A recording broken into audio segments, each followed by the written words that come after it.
a country which is renowned for its, well, the Scottish common sense realism is a thing which many of our viewers know about. The likes of Hume as well, the likes of Adam Smith, they know about money and economics north of the border as well as any of us do as well.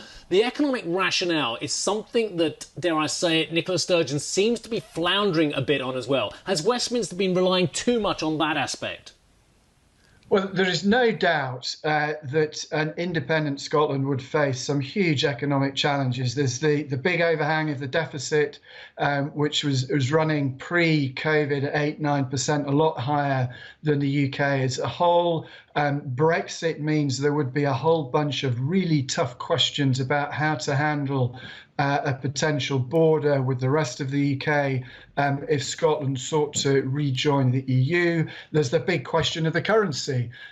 Does Scotland use the pound? Does it create its own currency? Does it ultimately go into the euro?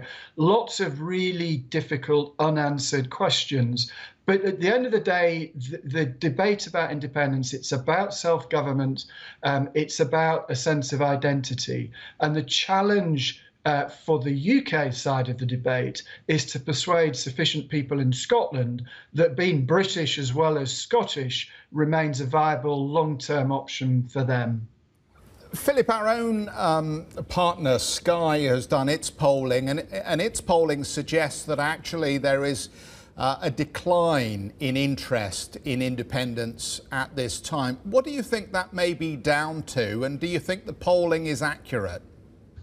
It's a good question. There is some volatility in the polling. If you remember last year that the polls are running pretty consistently at 52, 53, 54% support for independence, that's dropped back to around 50-50. So as a rough rule of thumb, Scotland is divided down the middle on the question of independence. I think the fall back over recent weeks, probably a combination of the internecine struggles within the SNP. That wasn't a good look as Nicola Sturgeon and Alex Salmond laid into each other. But that combined also with a more positive story on the successful rollout of the vaccine across the UK, which demonstrates what the UK can do working together. But there is that volatility in the polls. And one of the marked things over the last year or so has been a perceptible shift of Remain voters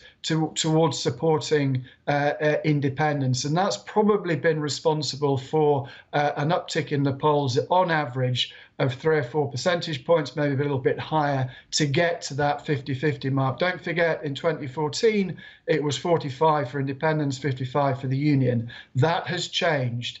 And that looks like that 50-50 looks pretty consistent now. Do you think there's been an element of scarring in Scottish minds from the very painful experience we've had in exiting the EU as a country? Absolutely no doubt about it. This is a union of 4 parts in the United Kingdom. In Scotland, as elsewhere in the UK, it's seen as a voluntary union.